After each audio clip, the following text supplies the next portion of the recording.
Why was that important for you? Well, it's interesting. So, the concept of forgiveness is an interesting one for me. And actually, it's the reason that I even wrote. I wrote a book recently, came out about a month ago.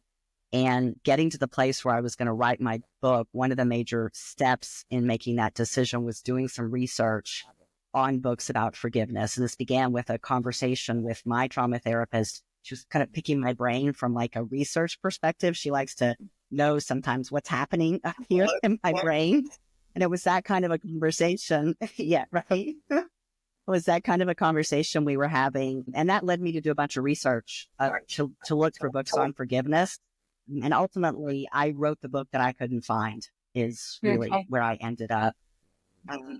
For me, it's not really about forgiveness. And I think, one of the things that I found, and I've always believed, I think forgiveness is is a very difficult concept for a lot of people and very misunderstood. And in fact, when I was doing the research, one of the things that I found that bothered me is I could break most books into one of two categories. They would either tell you that you needed to forgive to heal or heal to forgive. So literally, they were the opposites of each other. I was like, okay, no wonder people are confused, right? That's not my experience. My experience in healing the hurtful relationships in my life has really been about getting to a place where I have been able to release the emotions that I had toward those people. So the healing process really began with me coming to a place where I could accept myself as a survivor.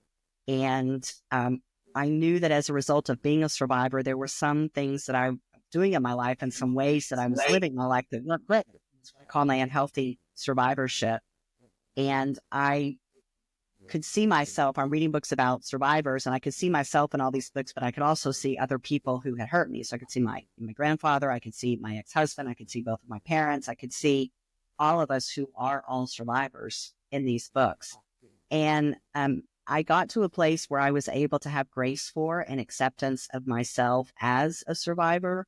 And once that happened to me, I was able to then, what I call mirroring, and I could reflect that grace and acceptance onto other people who had been in my life who had hurt me because they were also survivors.